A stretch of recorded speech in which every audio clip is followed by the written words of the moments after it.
When I was a kid, one of the places that we lived was in Stafford, Virginia, which is about 45 minutes south of DC. And back then it was just kind of like a country little road that went through where I lived, and went to elementary school on that road, did everything basically on the road. And at one point, I realized that this same road goes all the way from Maine down to Key West, Florida.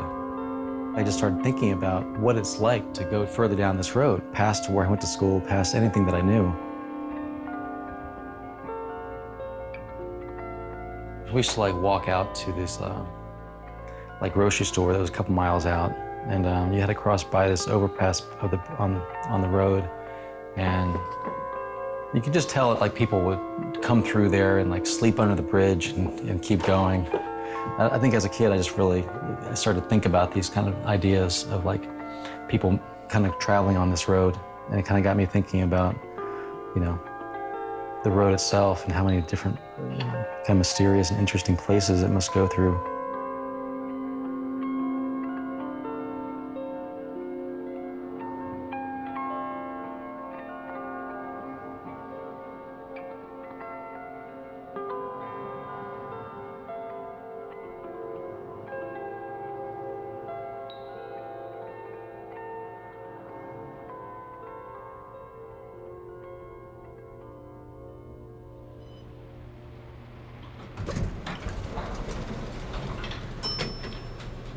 Going down.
I wish I could walk out here more.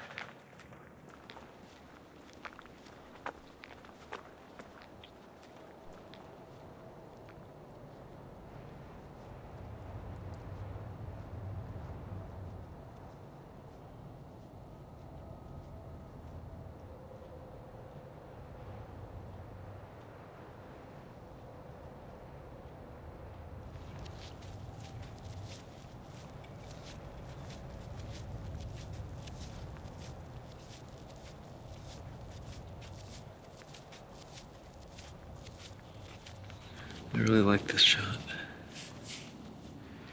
The simplicity of it, as usual, the symmetry of it. the shades of the gray sky and the mud out here. Just a really, really pretty tone and shade. And then we have these tracks that just sort of roll right out there. Sort of just sliding around. It's so cold out here, it's really getting hard to even talk, but this is really great.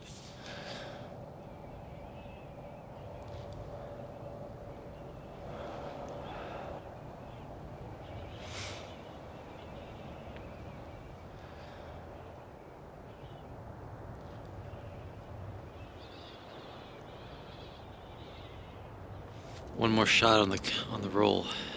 I'm just gonna figure out if I want to take it now or save it for the walk back.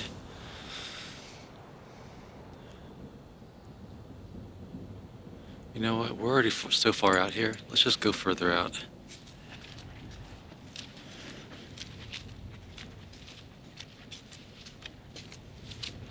This is actually the furthest I've been. I've walked out here before. Usually it's just full of water.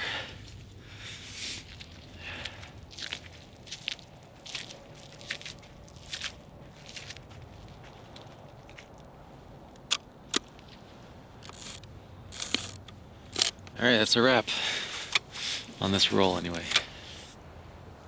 It's the last shot for now. Gotta go back to the car, scrape off some mud, put some more film in the camera.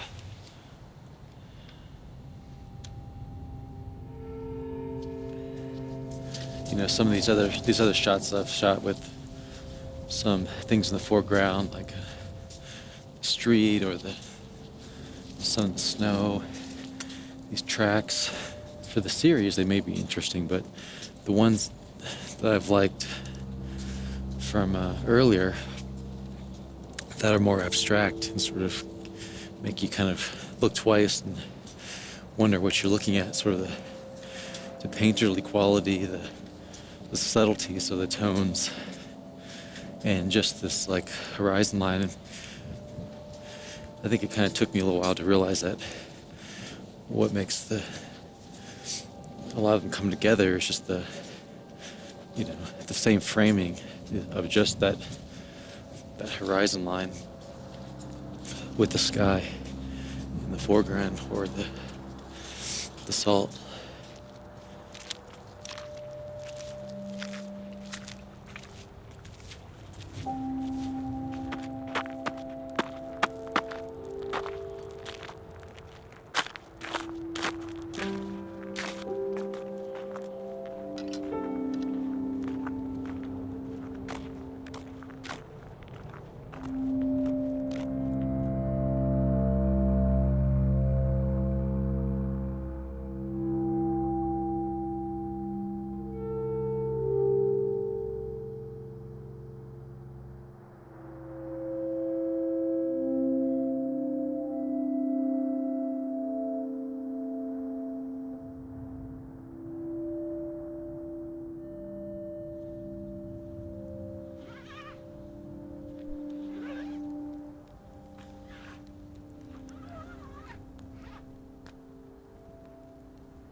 When I think I was 12 years old, we all took a family trip out here, and we had a fire. We're all laying out watching the stars, and we started seeing this light go across the sky. We're all kind of watching it. We all pointed out. It's real steady, and you can kind of tell it's way out there. And I'm just watching it, and then all of a sudden, like what appears to be right over us, just stops and just like hangs there, like a regular star, just sort of like trying to be incognito. And then then we all just kind of notice it just goes exactly the same way it came. And I think at the time my mom freaked out and was like, put the fire out. Yeah, I think we all kind of thought it was like a UFO or something. You know, probably just like a satellite or something like that, but yeah, it's kind of fun.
If you look up, there's a Mel McDaniel's country song called Shoestring, you ain't got no money. Shoestring, you can't hang around here.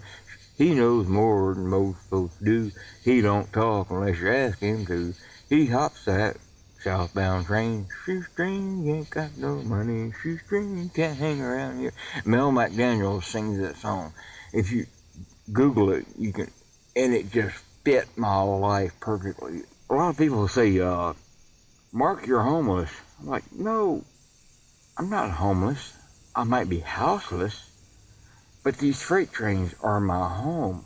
I ride an average of 2,000 miles a week times 52 weeks. times that into the year. I mean, I can't get it out of my system. It's my life. It's who I am, and it's what I do, and it's what I'll always do, because I've tried everything else, and everything else does not work. My mom is like, Mark, god dang, you've been doing this for 25 years. I'm not going to talk to you no more unless you settle down. I have to come to realization that she's almost 80 years old, and she has the right to say that about her son. But I also have the right to say, hey, you know what? This is my goddamn life.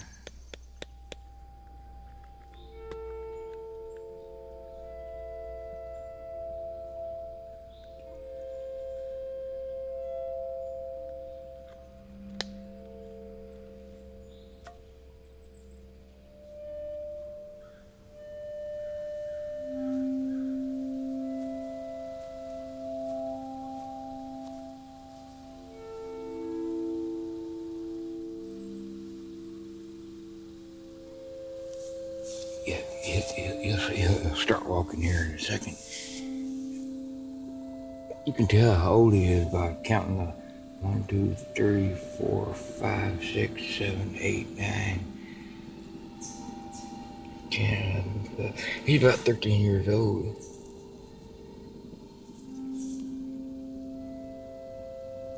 I think I'd be scared too if a big old mammal was over me trying to eat me.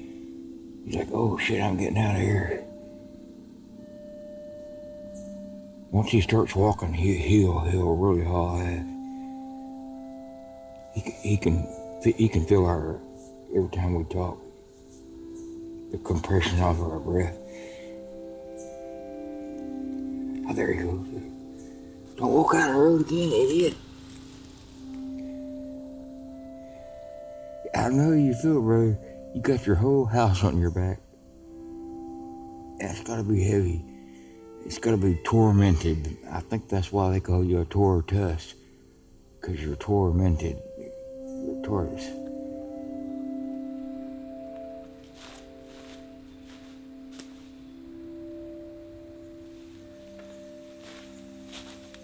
It was 1994. I found out I had a liver tumor. This last hospital I went to, they said, well, your tumors have grown and tripled in size. It's in your stomach, it's in your pancreas. Oh, okay, all right. And the doctor kind of looked at me and goes, you don't seem too surprised about that.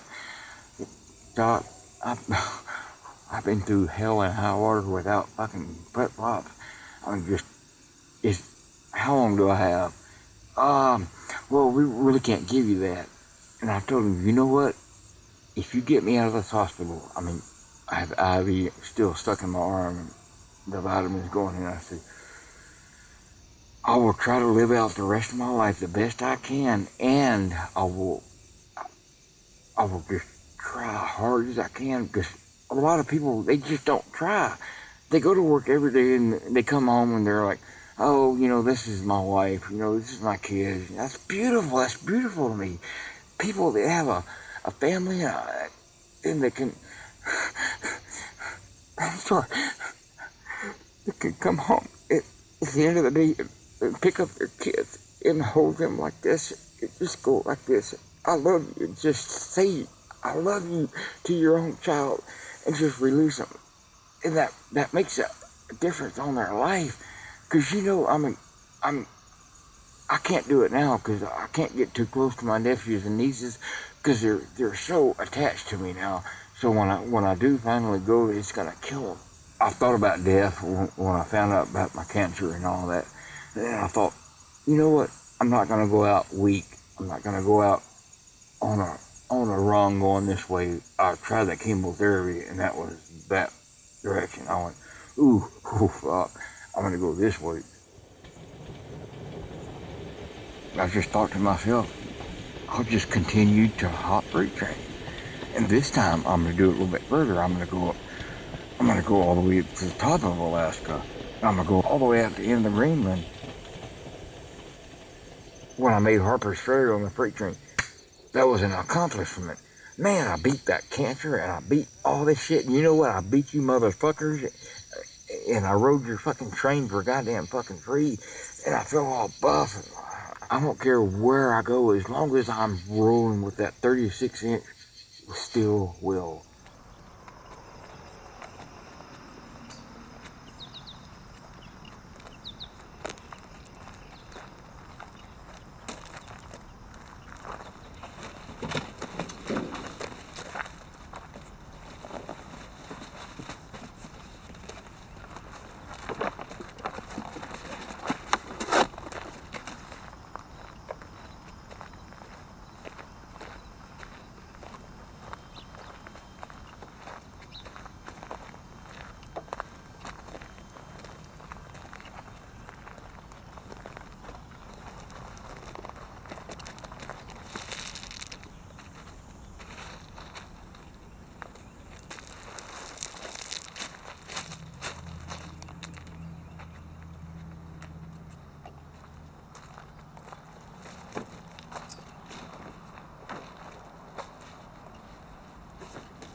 Sure open it on the other side.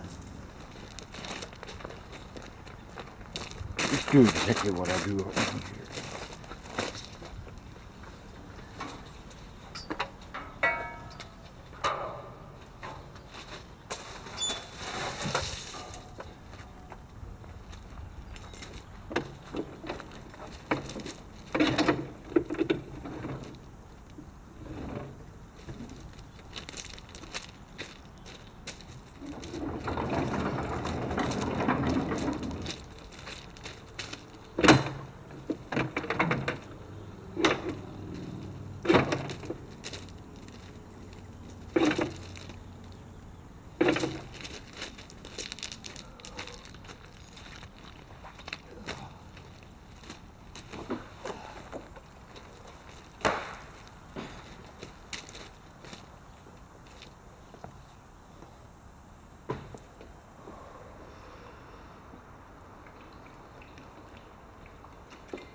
How far up is he? Yeah.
I'm gonna pull up down here. Well, you know what? Because if I go up there, he's going to think that I'm giving him a ride. So he's gonna immediately pack up his gear and stuff and like come over to the car. So I'm gonna walk over there.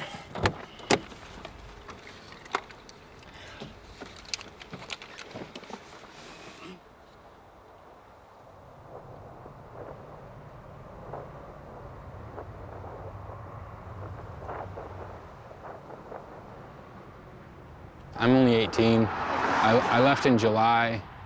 My girlfriend at the time, she had the idea.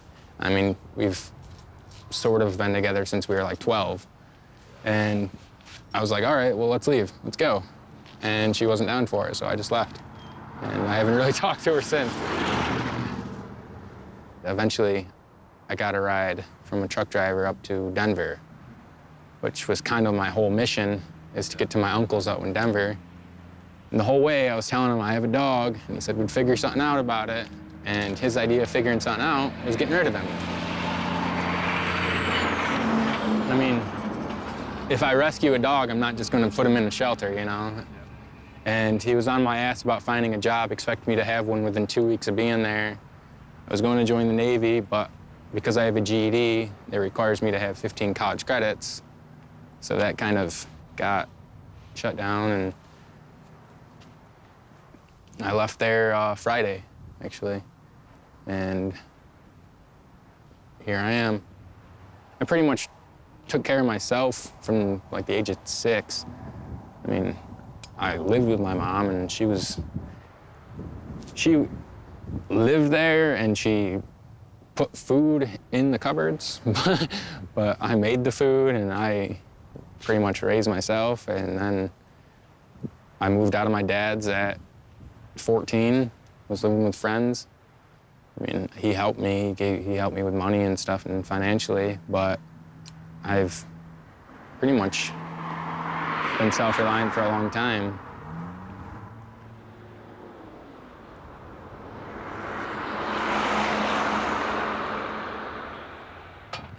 This isn't like a life choice for me. It's like not gonna be a full-time thing, that's for sure.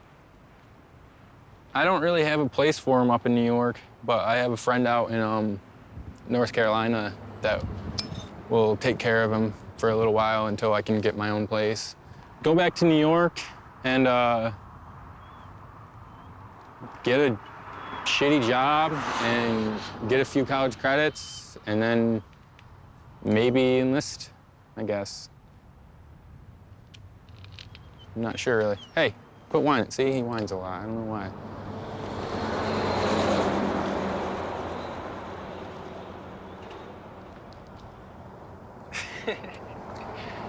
He's in a play mood right now. Makes it hard. Ah! Ah!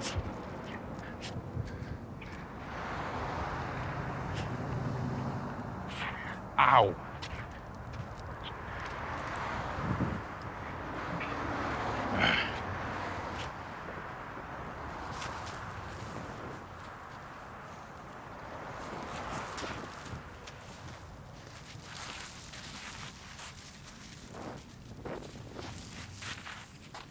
Whoa! You know you can't go that far.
This stuff really, to me, is just like, little journal entries. Smoking Joe.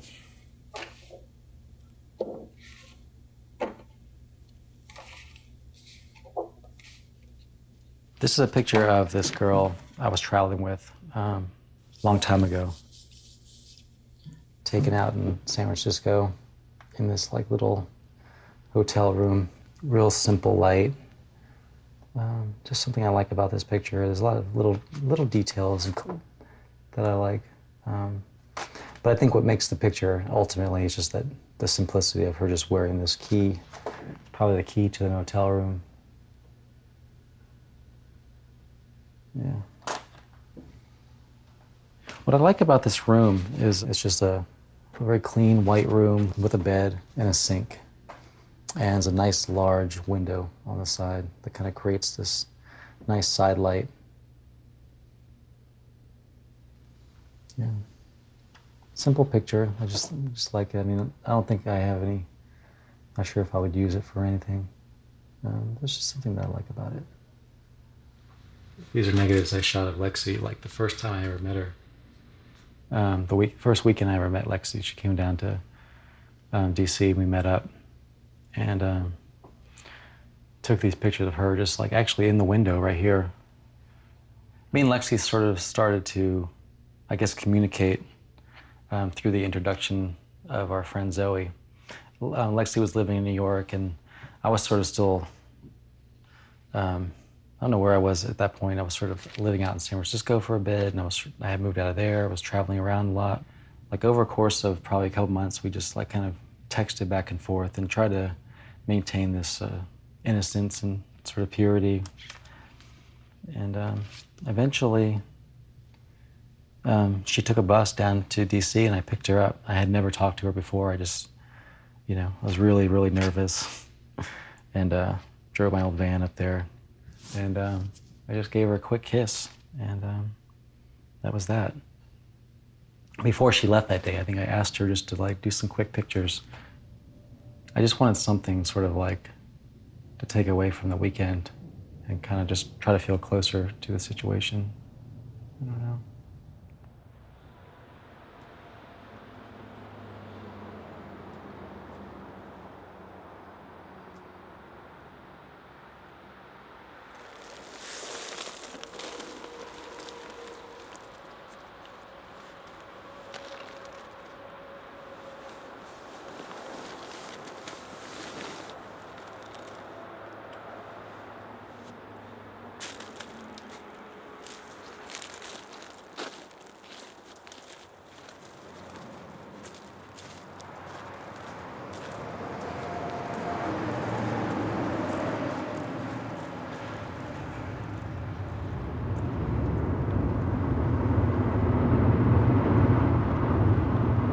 I'm extremely appreciative of all the people I have in my life and how much they've been supportive.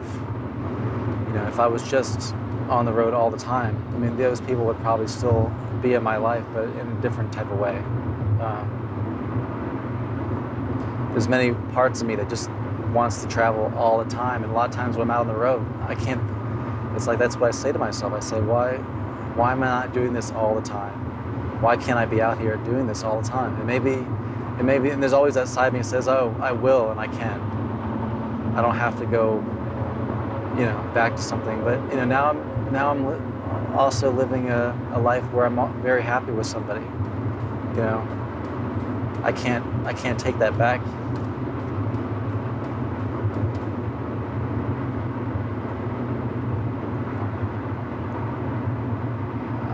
Sometimes I wonder if I'm being completely truthful to myself to not be on the road all the time. Because it's definitely where like a lot of my strength and comfort is. It's like a lot of times I'm not on the road and I'm feeling like I'm just not feeling quite myself.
should I let it know?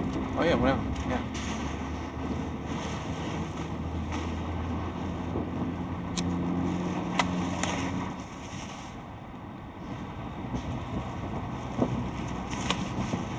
Thanks.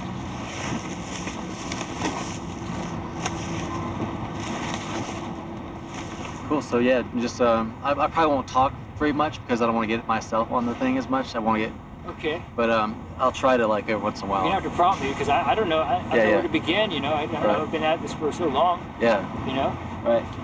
I've been on the road for more or less 12 years. What I usually do is just walk along the side of the road, and if someone stops, that's good. If no one stops, that's good too. I've been at it for a while, and I just see myself getting better at it. That's something. Yeah. You know, if you don't fit into society, what are you going to do? You just leave it behind. And I've left it behind to a certain extent. You know, just because I feel more in touch with the deity, if you want to call it that.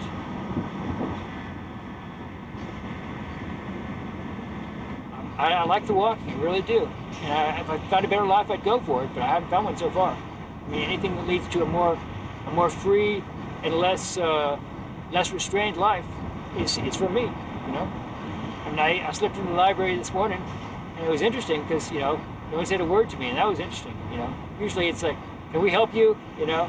I learned to expect that, but today it was good, you know. I slipped in and I looked around, and I enjoyed it. I could have spent the whole day in Mora and gone off and slept in the ditch or whatever, and then come back and done another day in the library. And I don't see that as more positive than getting out and walking on the side of the road.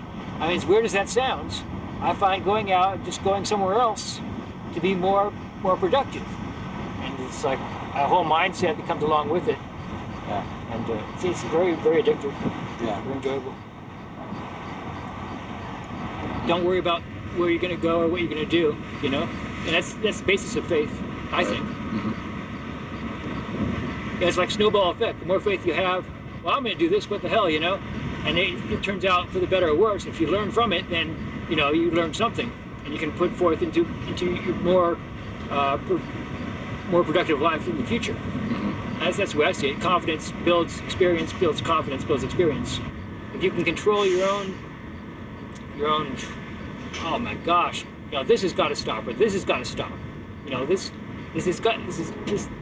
situation or this feeling has got to come to an end. No, it doesn't. You just have to understand why it is there and what the remedy is. You know, it's just a matter of understanding a total situation. You know, and it's like if a situation is more real, then it's more satisfying. You know, if I understand, I don't know, if I say more real.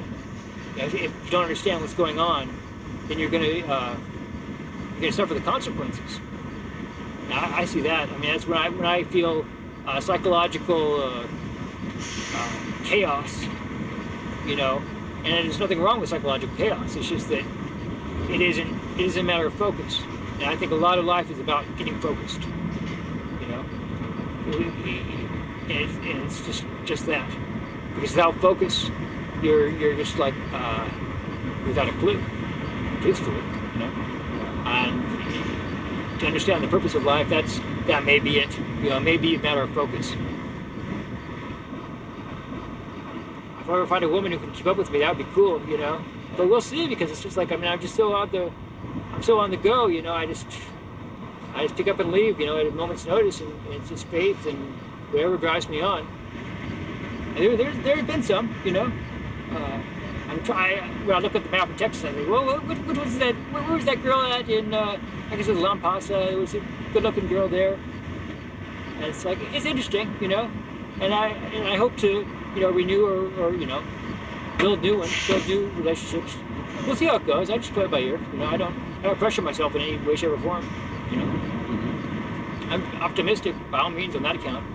Yeah. Most of the time. Yeah. I feel the capacity to love is there, but it's like, I don't know, you know. The longing for freedom just wipes out a lot of possibilities. It really does.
bet this ice would hold us. Maybe, but I'm Probably just not would, sure. you know. But all you need is one little soft spot. Nick is always willing to, you know, try the one thing that, you know, nobody else has quite thought would be okay to do. Keep in mind, here's a guy when he was a kid, gave me the advice to stay on the main roads instead of, you know, cutting across southern Georgia during a rainy night where we had no idea where we were. But I think you've graduated from that, Nick. Those adventures that we did have, sometimes we push the limits to a point where, you know, you do got to get yourself into trouble, and you got to, you know, you got the car stuck in the middle at 5 miles from, you know, the nearest smallest road, and you had to sort of, you know, find your way out of that. Or, you know, Right. It's plenty of those kind of situations where we kind of push the limits. Glasgow, Montana, you know. Springerville, Arizona. Yeah. You're right.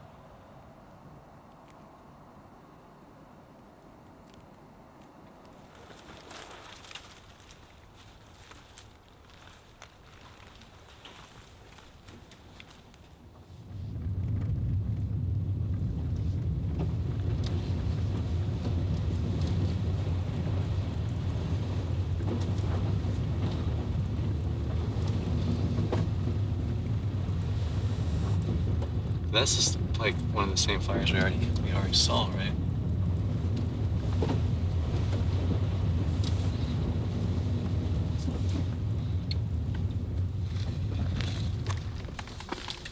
The desert, man, everything's dead.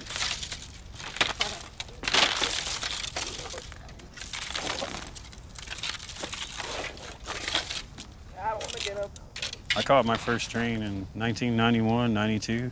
I don't really remember. I've been through this too.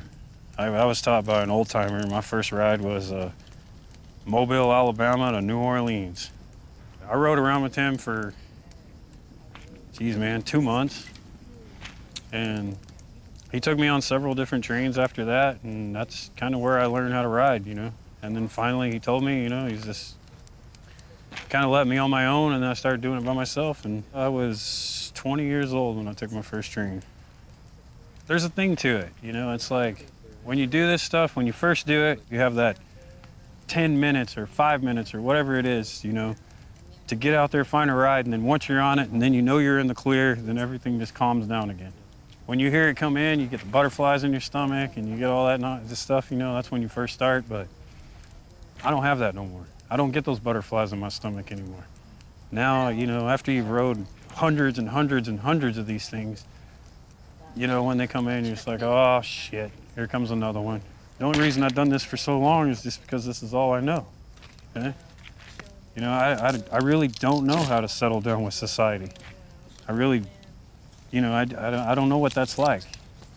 Every time I've tried to live a different life, I always end up right back out here, because when times get rough or you start losing everything you got, it's so easy to grab that backpack and just walk out the door and you'd be fine. I'm to the point now where I need to establish something, you know? I don't want to be that old guy at 60 years old carrying 50 pounds of shit on my back.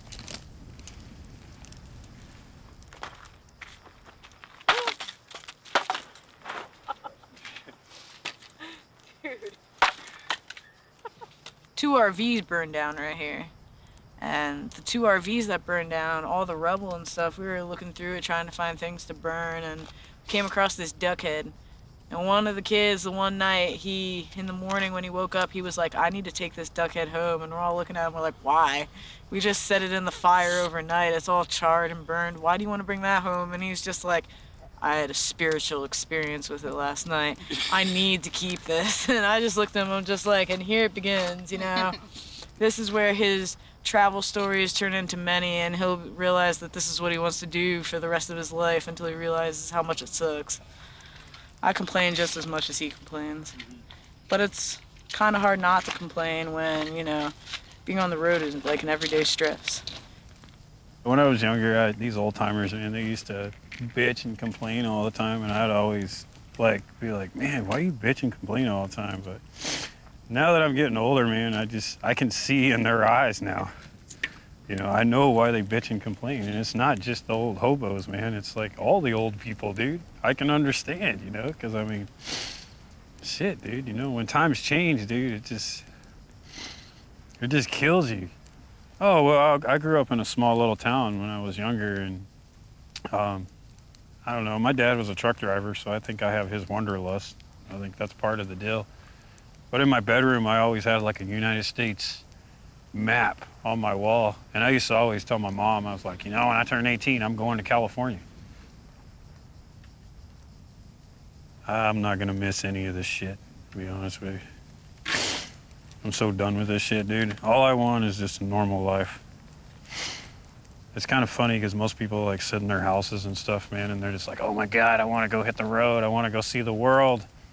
And I'm sitting in front of a fire saying, fuck this shit. All I want is a house, a pickup truck, and a dog. Where are you guys sleeping tonight? Well, they'll probably just crash in the car, but I'll probably like just sleep out. Man, there's a place for a tent if you guys have one right there. Yeah. Well, I only got like one. I got like a little bibby thing and a sleeping bag. That's fine. I mean, Yeah. I'll rake a spot for you guys and make it clean. You guys can be comfortable.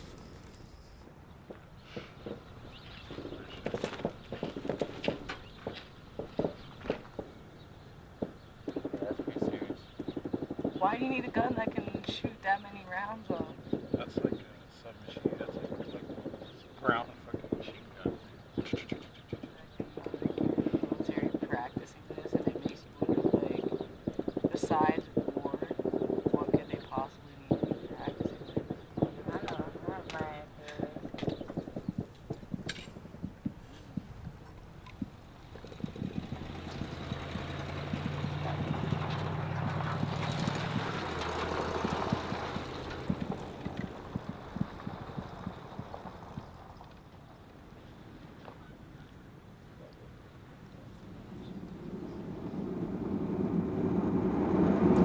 I don't meet too many people who are wanting to retire, you know, who have kind of gone the distance and decided that, you know, that there's got to be something else.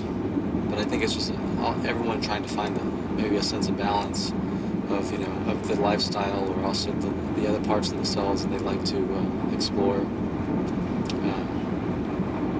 But it certainly becomes a habit.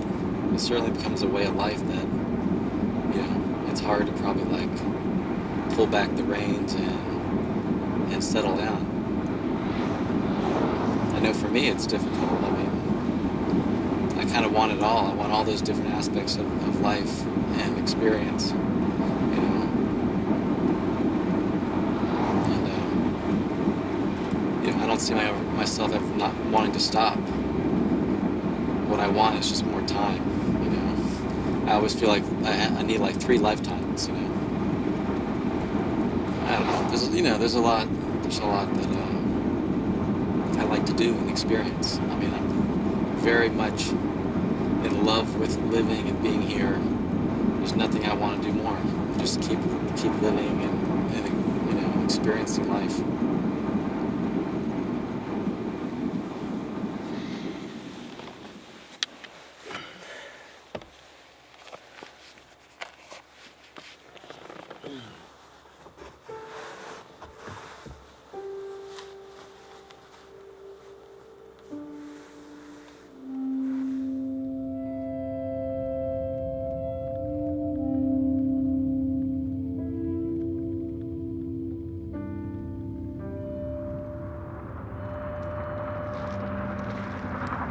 I was caught going down Speedway with 4 of us in the truck doing 150. About 13 o'clock in the morning. There's nobody on there but a Camaro, the pickup, and a cop car behind both of us. Really? We stopped. He took off the Camaro. Then we went over to the university and hid.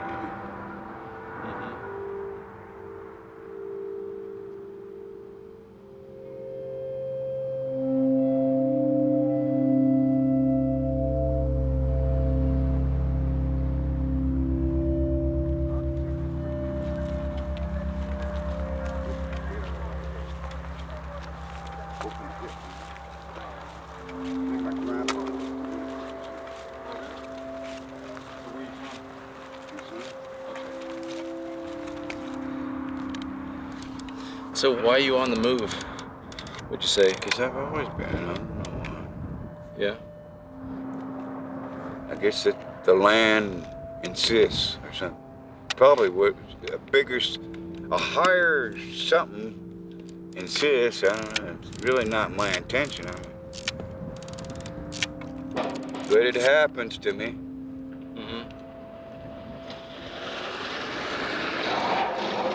I just take off. I can't help myself. I just take off. Yeah. Not that I don't want to. I'd rather be building my shack, you know, Yeah. or something. But there's a lot of us out there camping, you know.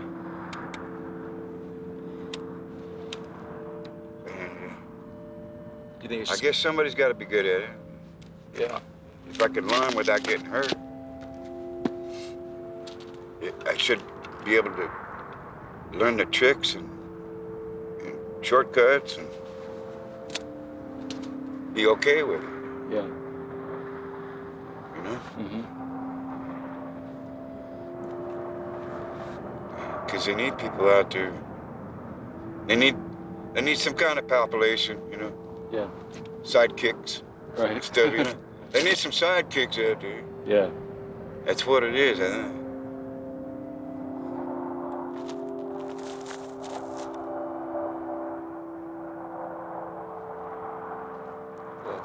I just thought of a really good picture if you let me do it, and then we call it done. I know you're being real patient. All right, what you got? I was just thinking maybe if you could lay down on the ground and I get a picture looking down on you.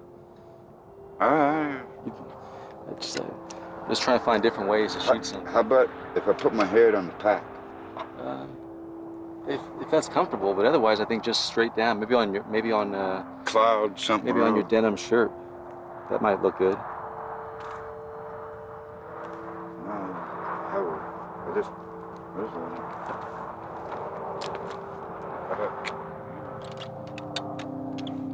Then I might put a make a track real good.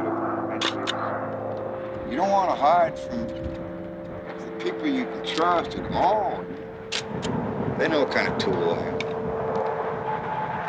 My elders use it. Some of they know more about me than I know about me. But I like what I've been doing. I got to do more of it so I become at least a mediocre at it. Because I'll never be real good at any. If I'm mediocre at it, I'm probably safe and fairly decent. Good, being good, you know. You don't have to be real good, but you'll have your good days if you're just being careful is what's important.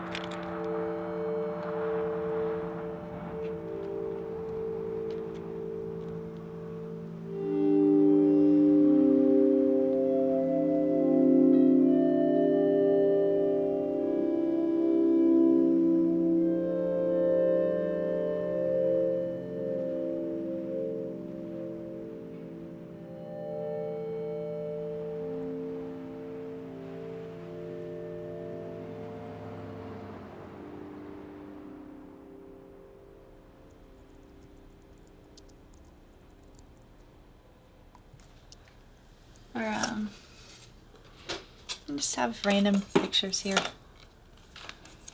This one is the guy named Bishop that he got in New Orleans. This kid is one of my favorites. He just had this moment that he caught with this great kid. He got him on Super 8 as well, just slow motion, smoking this cigar. I love that one.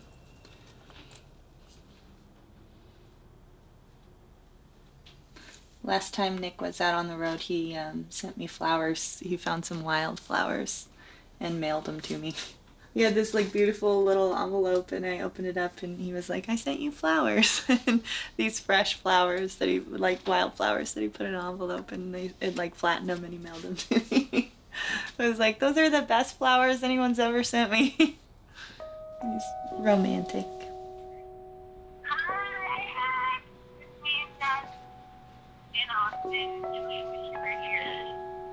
I love you.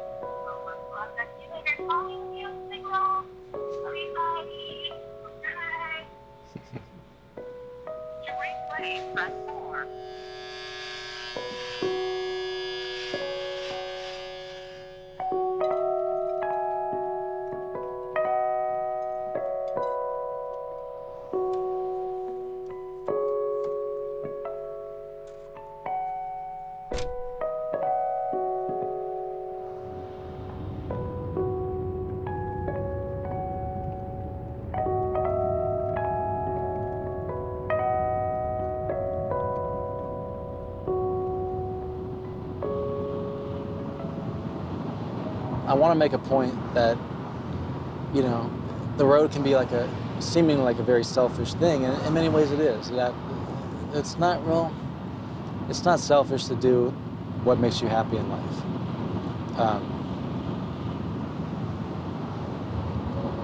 It's not selfish to be out on the road. You know, I think in some ways, it can seem like that because it's such a singular point of view. But it's not selfish to do what you feel is important or what makes you happy in life. And I think that, like, you know, it's important for people to pursue those things, no matter what they are, and not feel like they have to hold back from that. In many ways,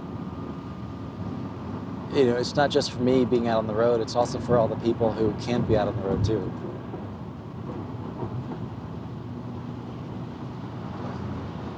Anyway, it's there's a little internal story or a little memory that I have about a dream my mom had. So it's like, I think about this little story and it kind of fucks me up. So it's hard not to, like,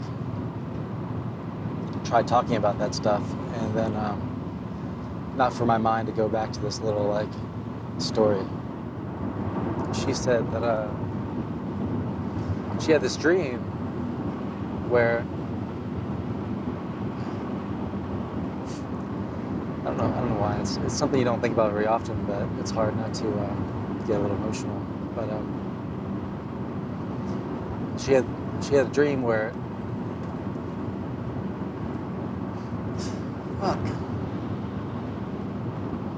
it's funny, I wasn't even like.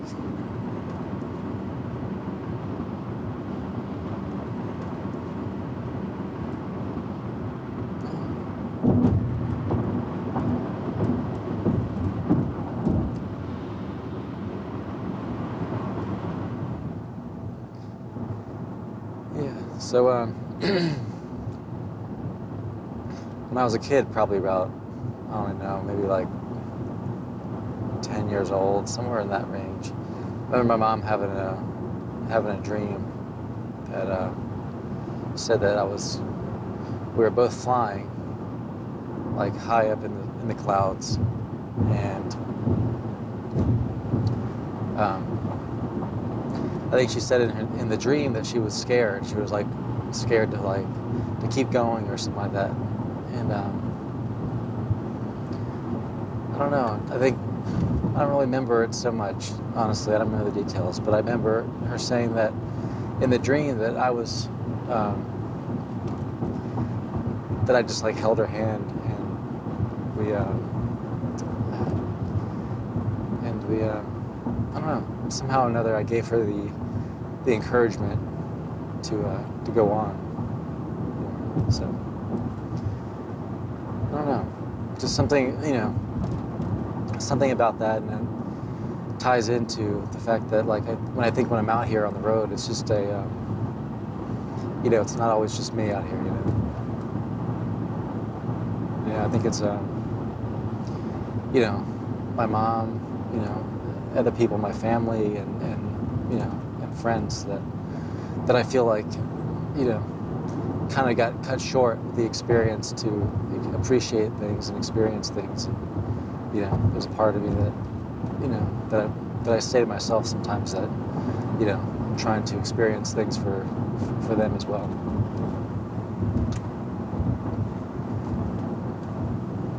It's odd because honestly, I don't really remember a whole lot about being, you know, growing up, or a lot of like different experiences. I mean, I think it's my memory when I was younger is just real selective, you know, I think, but that's definitely something that sticks with me, and honestly, something I've kind of forgotten for a while until just now.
It's kind of cool how you can hear the highway traffic above.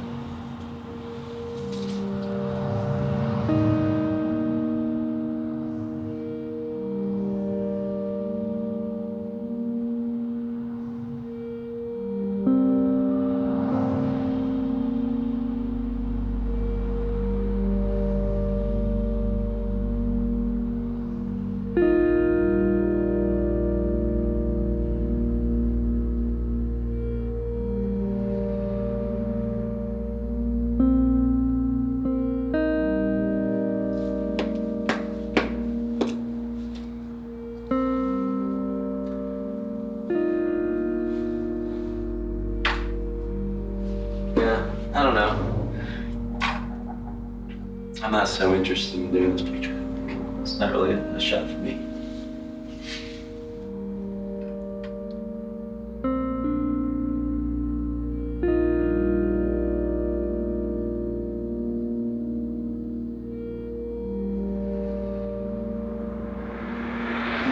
The people that interest me probably the most are those people who are kind of seeking something, or out here for a reason. They're kind of searching for some transformative experience, I believe, whether it's coming across the border or whether it's just hoboing around, trying to have some experiences and see the world. The people who don't interest me so much are the people sort of succumb to their situation and are kind of no longer searching or seeking out new ways. So it's people that sort of reach the end of the line. Perhaps maybe they were, they had that instinct when they were at some point, but they've kind of given up on their own personal journey.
Nick's mother, Donna, loved him very much.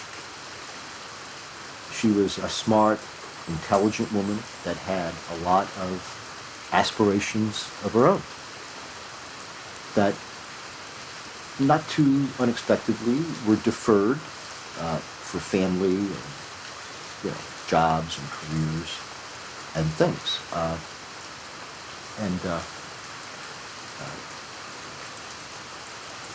I think that the loss of a parent is difficult for anybody, regardless of their age. However difficult it was, and it was certainly difficult to lose her, I think that also at an early age, it required Nick to be more resilient and more focused on the outside world.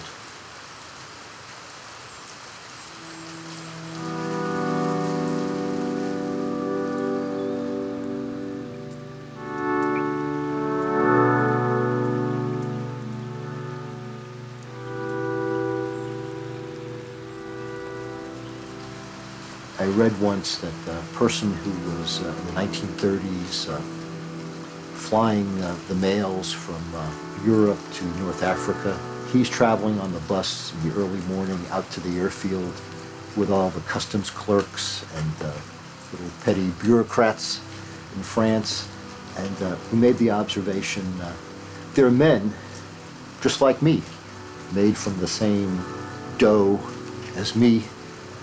They're hungry, but they just don't know it. And that's the complacency, and I think that's in small part in my life, and certainly in the life that I see in Nick. As human beings, we're all hungry for something, but far too many people are complacent enough to just stay in place, stay at home, ride the bus to the airfield, every morning. The pilot, he's gonna, in very fragile and insecure airplanes of the time, he's gonna fly to North Africa that day, and they're gonna eat their lunch, stamp a few forms, and go home that night.